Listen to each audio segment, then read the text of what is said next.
Well, hello there, and welcome back to Let's Play Pokemon Violet and Chat.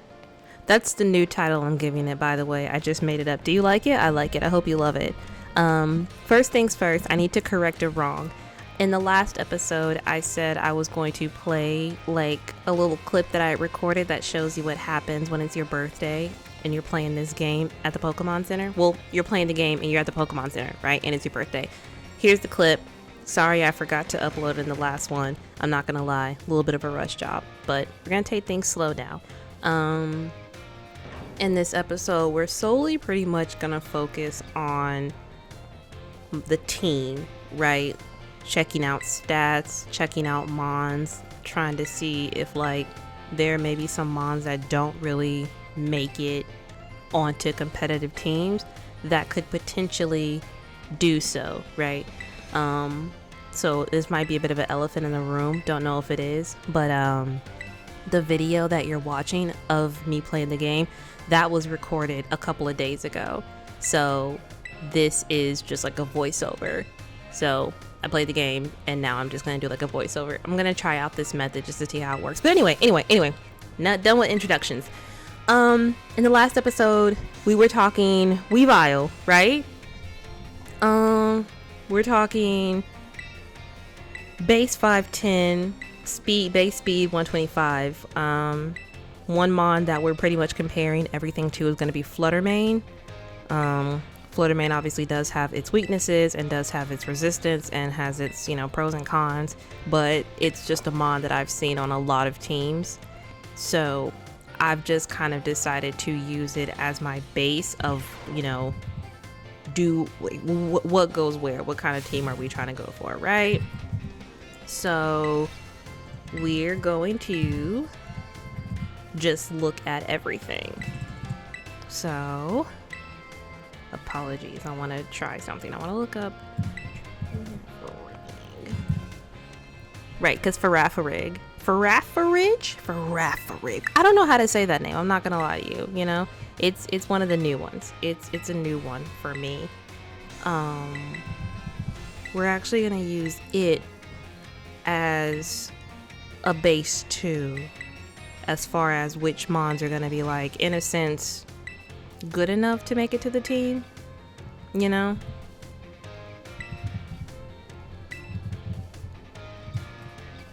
and we're gonna pull up like its evolutions and stats and stuff, because we want to see where it falls. So let's get that pulled up. I decided to do it this way because I can't actively look at mons and stats and stuff while I'm playing the game, because it takes a lot of effort. So looking at, I'm gonna pronounce this name. Farigiraf is exactly how you say that. Farigiraf. Yup. Anyway, 520. We're looking at 120 HP, 110 speed, right? Or I'm sorry, 110 special attack. So obviously, not obviously, but Weavile base 125 would outspeed it and hit it hard. I think Weavile could outspeed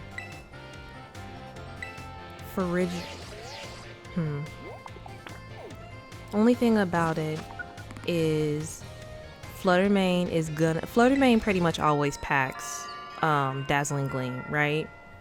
Gets it at 35, you probably meet it before it's at 35, so Dazzling Gleam is gonna hurt Weavile. Weavile has that's not true. I'm not gonna say no special defense, but very low special defense. So it's not gonna be able to take a hit. Its physical defense is, incredibly low as well. So it's not really gonna take a hit. It's not gonna want to come out on a Fluttermane. That's not something that it's gonna want to do. And I don't think it wants to go out against that. Farigiraf, I think it wants to see a Farigiraf, right? It wants to hit it with a Shadow Claw. Oh wait, no, I'm sorry. It's a part normal type. So because that's ghost. So let me see. What will be a dark? I was going to say slash, but no, not slash. What is it? There's another move. It's dark type. It's basically the same as slash, but it's just like a dark type slash. Oh my goodness. You know, another thing, Weavile gets TM 221 throat chop. Pretty much all Farigirafs that I've seen carry, what's that move called? It carries, not Twin Beam. And there's like an item for, it's like an item for the throat that makes like sound-based moves stronger. Let's see here. Is it psychic noise? No, that's not it. It's escaping me, but it's a sound-based move that hits both opponents, and pretty much all of them have it to be able to hit everything for pretty much neutral damage.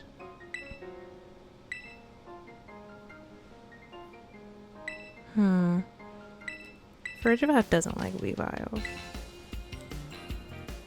Knockoff too would be pretty good. We outspeed. I think the thing is, Weavile just would come out and hit it, if we're being honest, because with the base attack or the base defense of 70, it doesn't want to see it. It doesn't want to take a hit, right? There's no world where Farigiraf takes on a Weavile, right? And then I suppose if we're going opposite, there isn't really, like, a Weavile doesn't really want to go up against a Flutter Mane, right? Weavile's not going to be able to take that Dazzling Gleam. Now, I suppose if the person that's training it doesn't necessarily focus on speed, Flutter can actually have a pretty low speed. I mean, as low as like what, 126, I think, like no matter what, if it has like, what is that, probably a minus speed nature. And I think if you focus on speed with like a beneficial nature, you get like at max 383 out of a Weavile. So let's say you do hindering nature versus beneficial nature, right? You're looking at like 126 versus 383. Or if you did like a neutral nature, which I'm not 100% sure how much people would want to do neutral nature, you're looking somewhere between what, 140 and 369 versus Weavile, which I think, because it's so frail, because it cannot take a hit neither physically nor specially, you want that beneficial nature, in my opinion. I'm just thinking. And so at that rate, you're looking somewhere between 143 and 383, which, I mean, matches, but I think there's also a world where they speed tie, right? And if that Flutter goes first, I don't think Weavile lives. It also has a lower, no, I'm sorry, it does have a higher base HP. So what, you live a hit or you focus that shit, right? I don't think there's anywhere where you give it a life orb, right? No, just because like we're not dealing with a whole lot of HP to begin with, you know? So I'm not seeing life orb, right? So, because I'm looking at beneficial nature for Weavile every single time. Like, I think you can get away with even a hindering nature for Flutter, but I don't think Weavile does. I think because it's so frail, good speed but frail, and can hit hard, you give it what it needs. Like, you don't cut corners with it. I just don't think that Weavile's a mon that you can just cut corners with. But there's I feel like there's a world where it works, you know? Like, I just think there's a world where it works. Even you've got the move, like, also there's a scenario, right, where Weavile may not go first, but you have Ice Shard on it. Now, Ice Shard is only 40 base power, but it always moves first. I'm thinking that's not a terrible idea. You know? I don't hate that, but it's definitely in the works. It's not something, I don't think it's a mon to just completely weave out.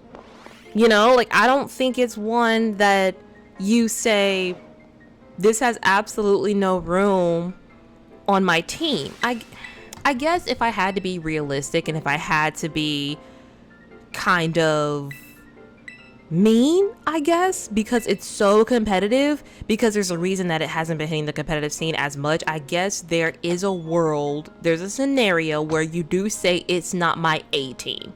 I do think there is a world where you're like, it's my B team, it's my C team, C plus team, you know?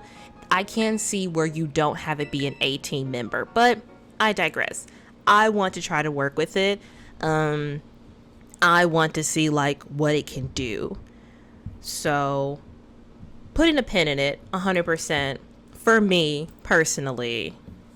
Next up, we've got a mon that's kind of fallen off, but I still like its potential. Funny enough, I haven't actually had the chance to use it yet. I do plan on raising one on, I think this team. Whoopsie, hit my mic. I think this team that I'm going with now, there's one on there. This clip is probably so out of place. Again, like it just might not really be hitting like it's supposed to. I'm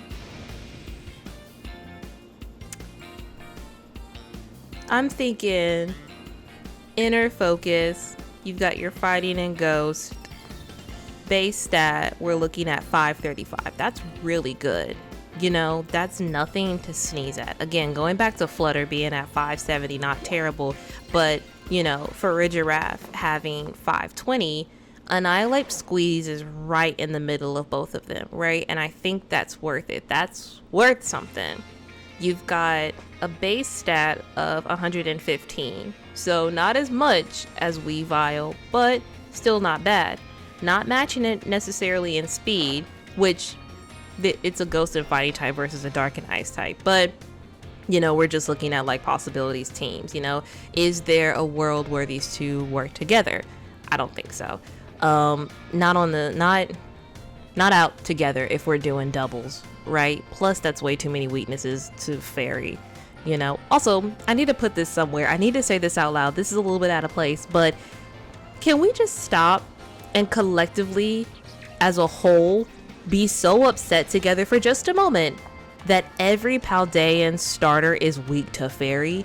You cannot choose any one of the starters and not do something about fairy types. And none of them learn like a great move to be able to deal with them either. I think, well, Meowscarda might get what is it, poison jab. Let's look it up because I'm actually kind of curious. But I'm again, just for a moment, we're all upset that every Paldea starter is weak to fairy just right off the bat. Like, y'all didn't have to do that, but they did. Let me see, do you get poison jab? Do you get poison jab, Meowscarda? It does not get poison jab. I felt like it got poison jab and I was absolutely wrong. It doesn't give anything that's super effective against it. So yeah, you've got your dark, fighting, and ghost. You hate to see it. But anyway, still good starters. Still top tier starters in my opinion. I think they're all really cool. The first time I played fully, I played with the Meowscarda, which was odd because I really wanted to use Fuecoco. I don't know what happened. Do starters make it on the team? 530, not terrible. What else we got? Skeledirge, that was Meowscarda by the way. Skeledirge, 530. I think all their bases are the same. I think they're just different.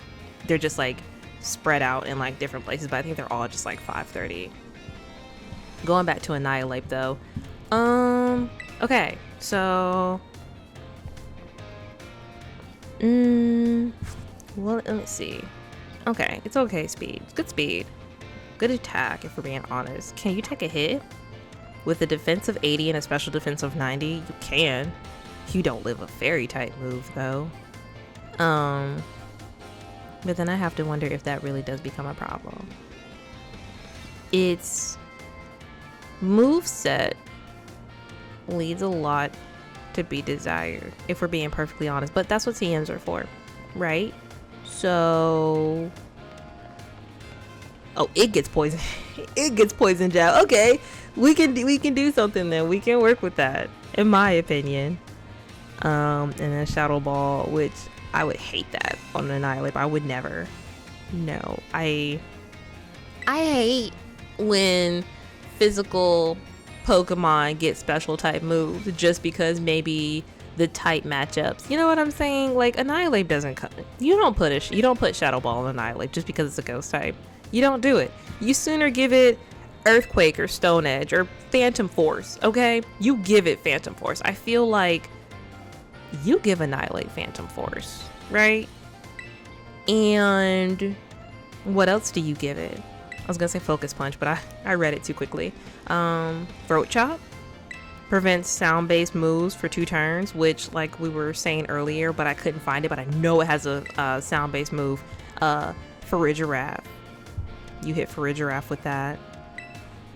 I think Farigiraf gets Dazzling Gleam though as well, but I don't think Farigiraf lives. But I also feel like it's more of a supporter, right? Like, what are we looking at? Nasty Plot Baton Pass?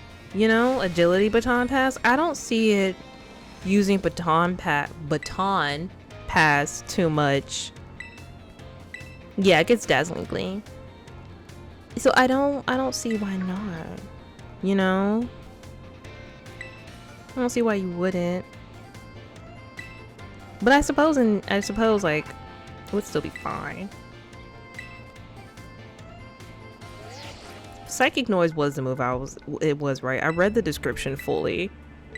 The user attacks the target with unpleasant sound waves. For 2 turns, the target is prevented from recovering HP through moves, abilities, or held items. You knock that right off of it with Throat Chop. Easy.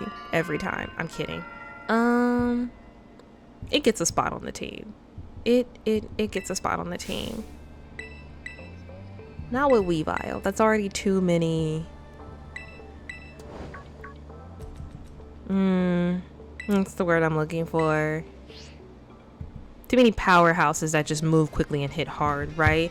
Like, this is why I feel like Bronzong comes in handy to, you know, power everything up. Take a couple hits. You know what Bronzong needs? Some better stats. There's a world where we said Toxapex comes in, right? Takes a hit, does some healing, does some damage. I'm not gonna lie to you, I need to brush up a little bit more on my like BGC's regulation types. So, because what I'm thinking is what we don't really do is we don't really focus on like statusing our opponent necessarily. We focus on strategized damage to show that you're smart and can outpredict, because let's be honest, anybody can throw down toxic spikes, excuse me.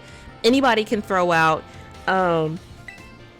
regular spikes, or there's a third move. It's a rock type. It's not Stone Edge, but you do the floating stones. It's escaping me right now, but anybody can do that, right? Have constant damage going on, or just be able to automatically poison or burn your opponent, right? This is about strategizing, about really being able to, again, outpredict your opponent, be able to like read their moves in combat. Not every time, because nobody's perfect, but a good portion of the time, right? So where's Toxapex? Where does Toxapex come in? Yes, it's slightly random, but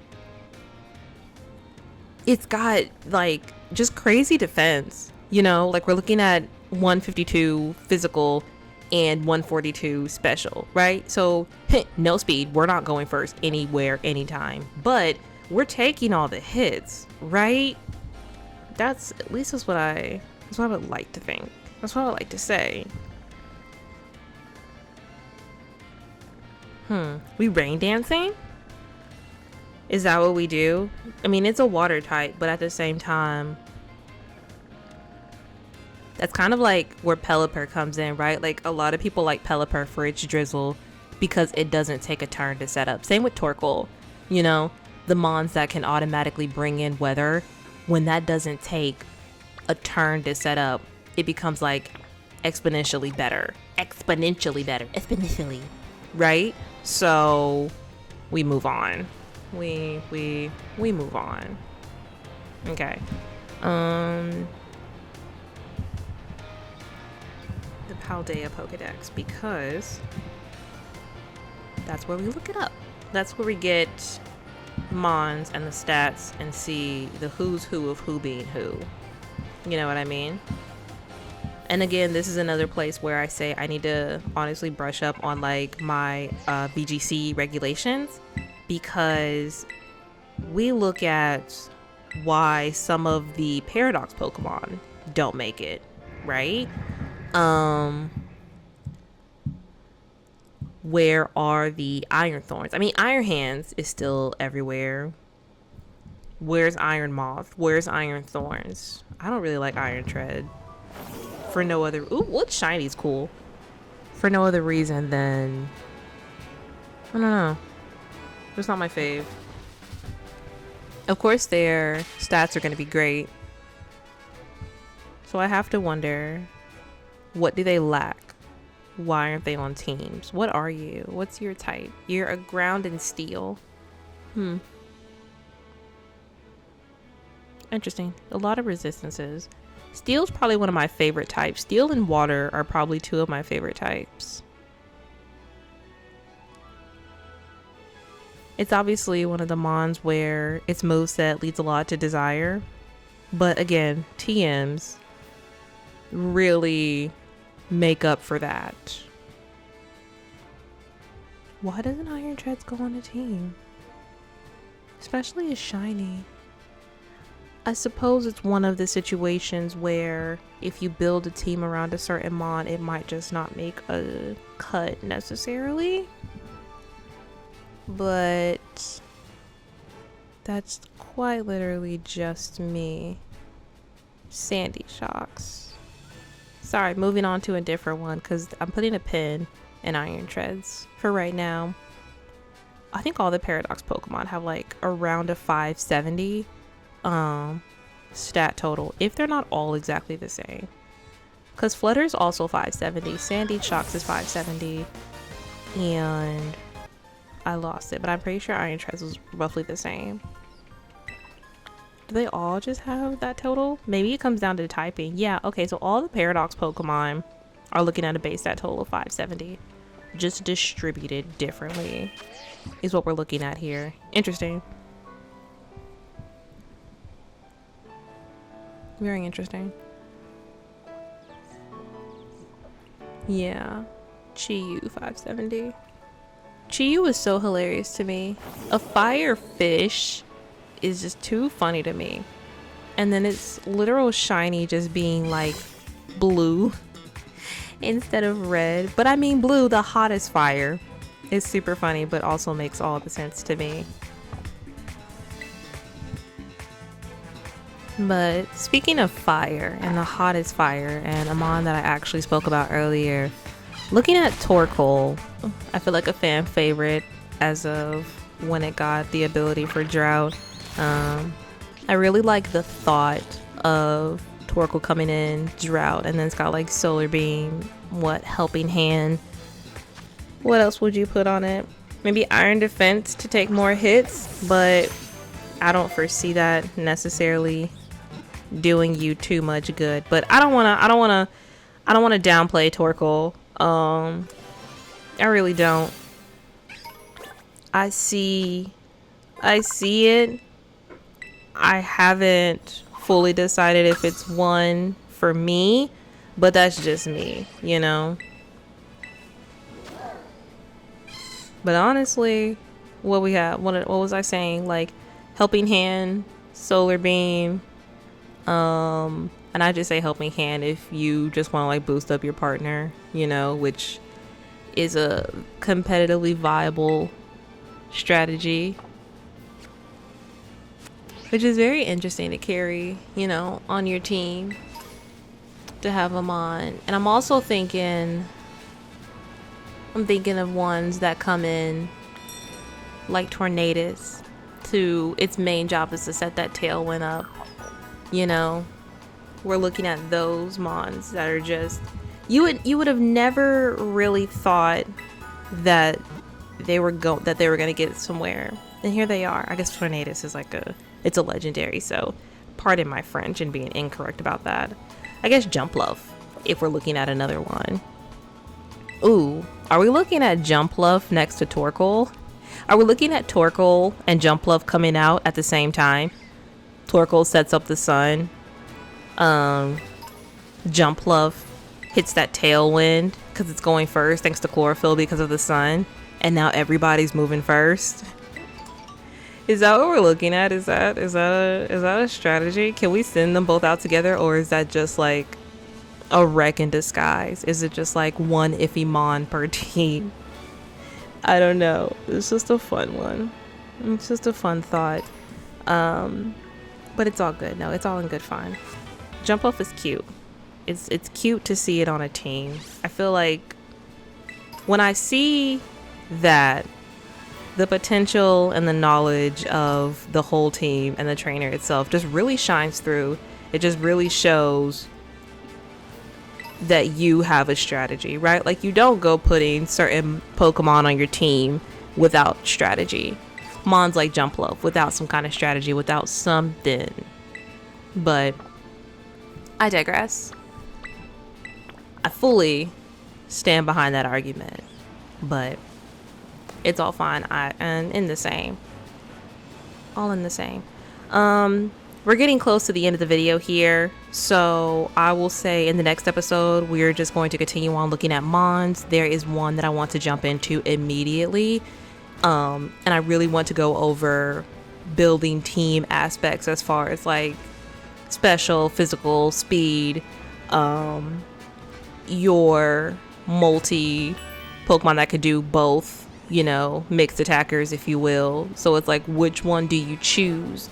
You know, what moveset do you put on it? Is there one that's like the best choice? I don't think I've said this in my first couple of videos, but I am not a professional. These are just my opinions. This is me looking at Pokemon on the internet and deciding what I think would work well, what I like to see, what I think would work, and just from things that I've seen, just watching like a couple competitions, and just looking at games in general. So this is obviously, take it all with a grain of salt. It's all heavily opinionated, but there's always room for growth, for knowledge, and for even sharing some of your own thoughts if you have them. Always open to seeing what others feel, right? Because this is a safe space. This is a space where we learn and teach. We teach and learn. But yeah, in the next episode we're gonna go over a couple more mons. We're gonna like build it. We're gonna we'll talk some more things through, and then we'll go into potentially building a team maybe at a later date. But for now, it's really just figuring out who fits, where do they fit, and at what point. You know what I mean? When do you come out? When do you shine or not? You know, what happened to the Dondozo and Tatsugiri team, right? Like, that was 100% supposed to be a thing, and it's not a thing, but it's not everywhere. You know what I mean? At least not anymore. Like, I feel like you see it and you almost automatically know. But again, that's for the next episode. But thank you so much for joining me, and I will see you then. Goodbye.